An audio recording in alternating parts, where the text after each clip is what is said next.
नमस्कार दोस्तों, team unique web creation आज पहुंची है बागड़ा कृषि फॉर्म। परबतसर में स्थित इस कृषि फॉर्म की विशेषता है कि यहाँ पे खजूर की खेती होती है। पिछले 10 सालों से यहाँ पे खजूर की खेती करने वाले उन्नत कृषक हैं श्री विनोद जी बागड़ा।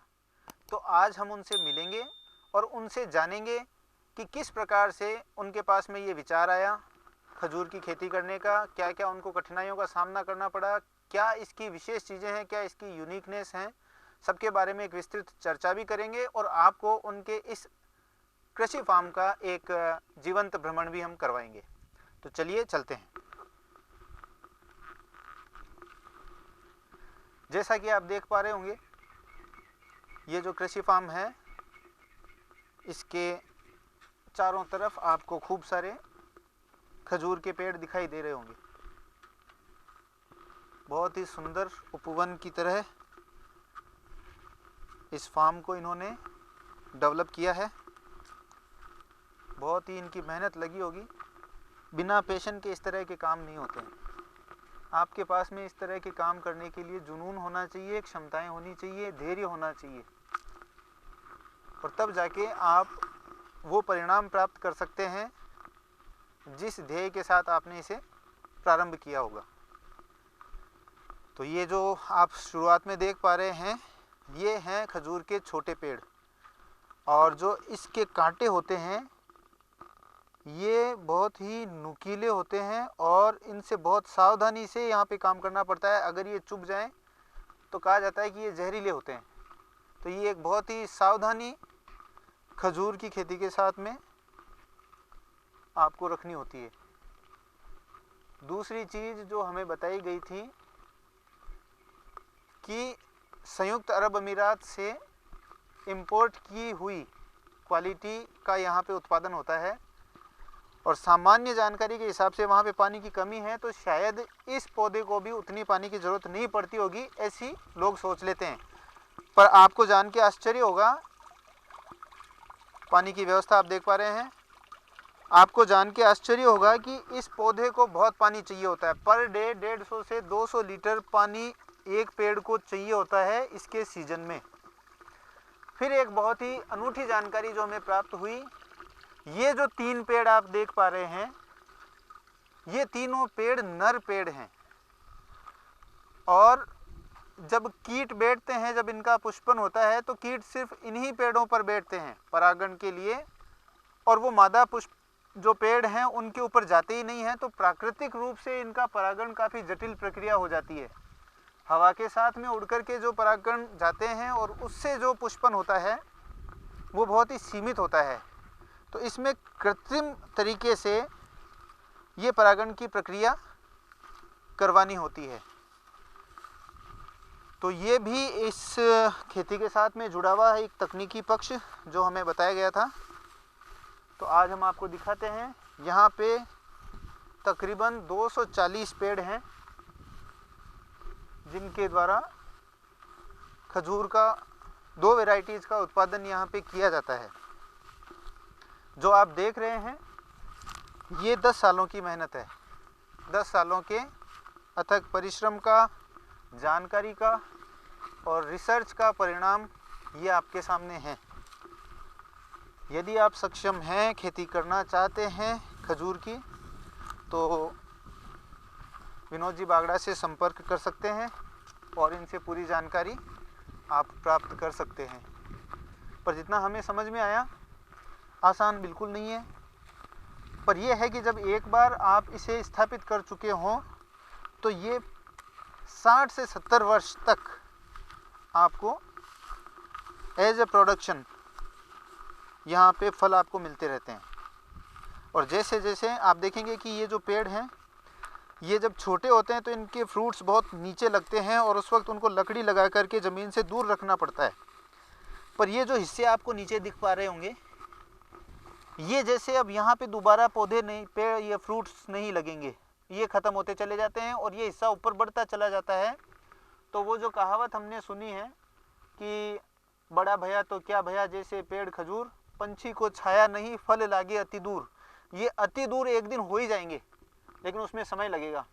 फिर अभी जैसे ये आधा 1 फुट प्रति वर्ष ऊपर चढ़ता चला जाएगा और इस प्रकार से एक दिन इसकी ऊंचाई काफ़ी बढ़ जाएगी। और जो जैसा मैंने बताया, इसके जो कांटे हैं इनसे आपको बच के रहना होता है। तो आशा है कि हमारा ये प्रयास आपको पसंद आएगा।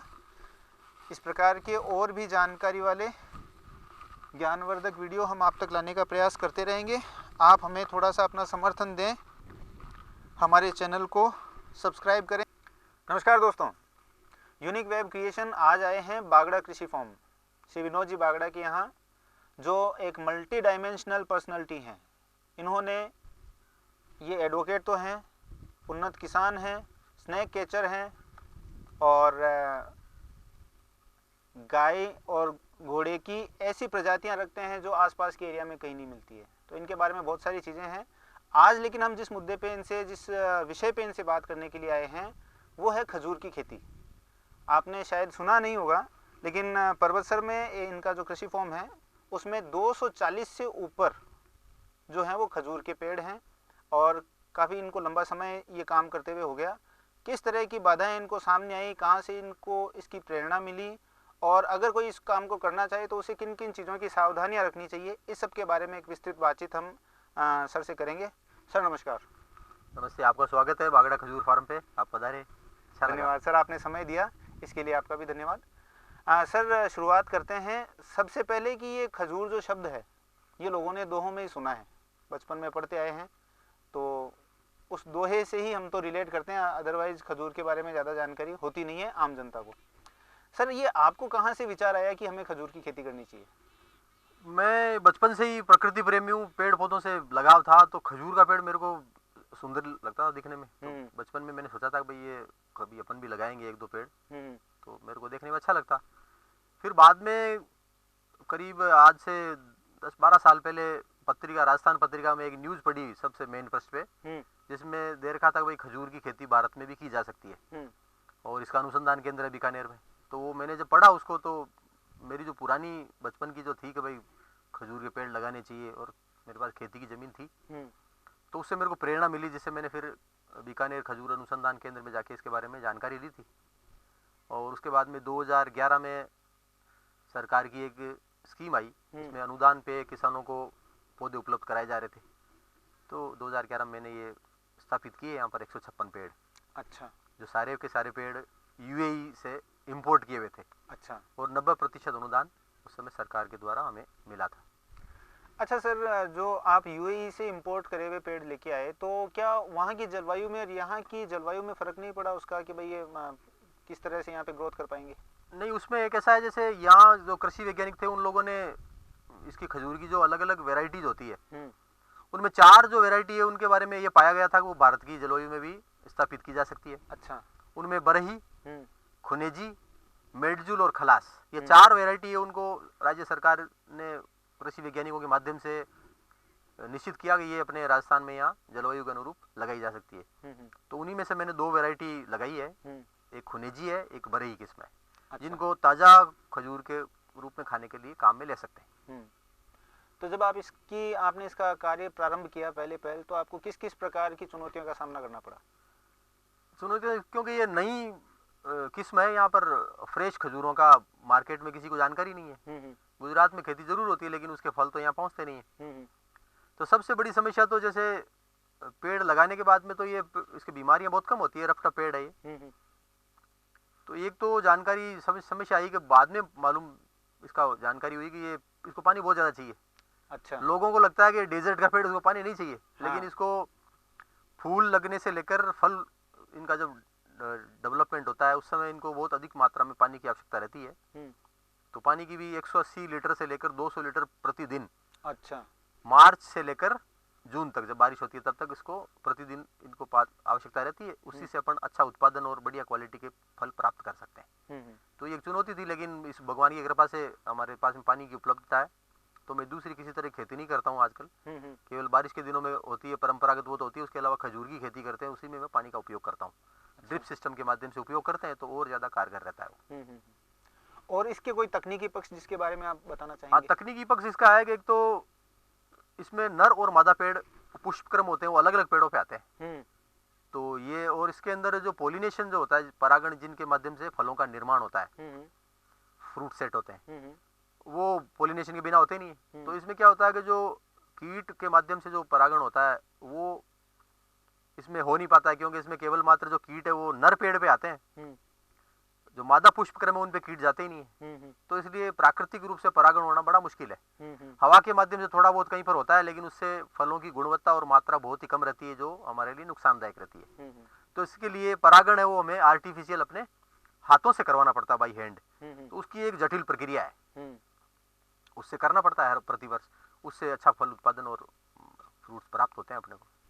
तो जिस वक्त में ये परागण चल रहा होगा उस वक्त आप हमें जरूर याद करिएगा सर, तो उसका भी हम क्या है कि कुछ फुटेज लेंगे। हाँ बिल्कुल, तो वो एक टेक्निकल विषय है, उसमें किस तरह से अच्छी तरह से परागण किया जा सकता है पुष्पक्रम का, वो अभी मैं आपको बताऊंगा तो उसका प्रैक्टिकल जानकारी नहीं मिल पाएगी लोगों को, मैं आपको उस समय करके बताऊंगा। बिल्कुल। तो अभी 15 फरवरी से लेकर 30 मार्च तक इनके फूल आते हैं, नर और मादा पुष्प पेड़ों पर। तो उनको फिर परागण इकट्ठा करके नर पेड़ से और मादा पुष्पक्रम को परागित किया जाता है। वो मैं जानकारी आपको उस समय यहाँ पर करके बताऊंगा किस तरह से की जाती है। और इसमें किस प्रकार की सावधानियां आपकी नजर में रखनी होती हैं? सावधानी है, एक तो इसमें जो मेन पेड़ होता है उसके साइड में सकर्स और ऑफ शूट्स खूब सारे निकलते हैं, उनको समय समय पर निकालते रहना चाहिए। और दूसरा, साफ सफाई थाले की अच्छी रखनी चाहिए, और पानी की मात्रा जैसे जमीन होती है उसकी रिक्वायरमेंट के हिसाब से आपको पानी देना है। और खाद है वो वर्ष में एक बार, सितंबर से लेकर अक्टूबर नवंबर तक खाद एक बार दे सकते हैं। जो प्रति पेड़ को, जो पेड़ डेवलप हो जाएगा पूरा 5 साल का, तो उसको 50 किलो 30 किलो से 50 किलो तक की खाद गोबर की सड़ी हुई इसमें रिंग बनाकर दी जाती है।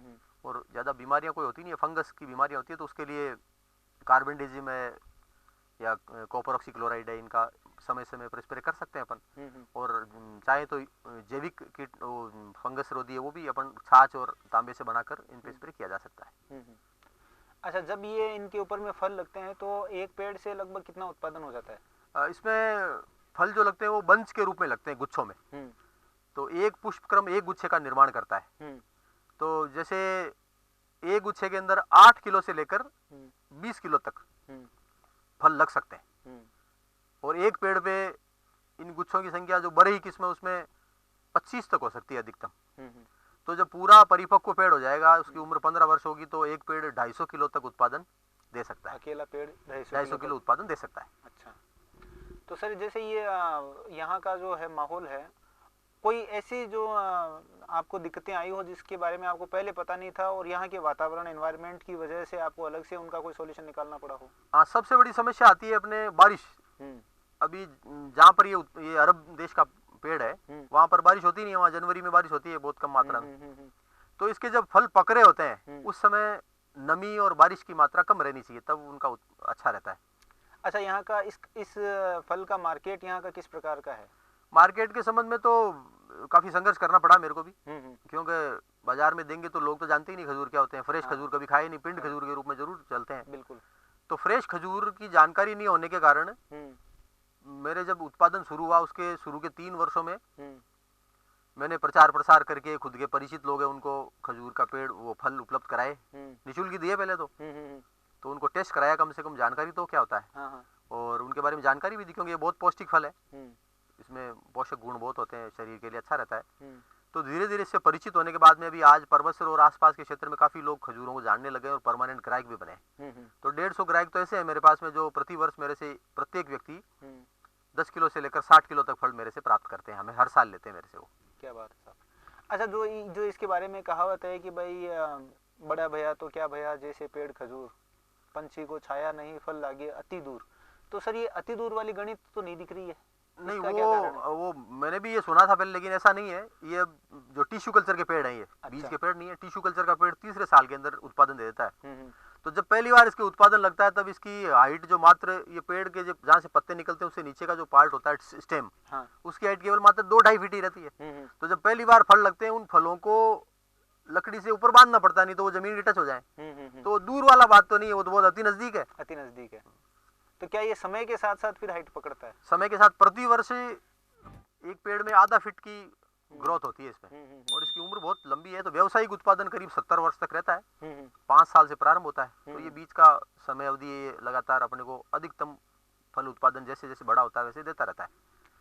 अच्छा सर, ये जैसे खजूर का आपने एक यूनिक आइडिया लिया और आपने इस पे काम भी किया, और क्योंकि आपका ये पैशन था इस वजह से आप इसको कर पाए, वरना जिस तरह की समस्याएं इसकी कृषि से संबंधित है, टेक्निकल और नॉन टेक्निकल, आसान नहीं है किसी के लिए भी ये कर लेना। तो उन्नत तरीके से आपने इसे अपनाया और आप इसको स्थापित करने में सफल हो गए यहाँ पे, और अभी जैसे ये 60-70 साल तक चलता रहेगा। क्या ऐसा कोई संदेश आप अभी जो नवयुवा हैं उनको देना चाहेंगे कि भाई उन्नत तरीके से कृषि करके भी आप अपने आप को स्वरोजगार दे सकते हैं और देश के लिए एक लाइबिलिटी बनने की बजाय एक एसेट बन सकते हैं? बिल्कुल, भारत कृषि प्रधान देश है, बचपन से ही ऐसा पढ़ते आ रहे हैं, सुनते आ रहे हैं, वास्तविकता भी है।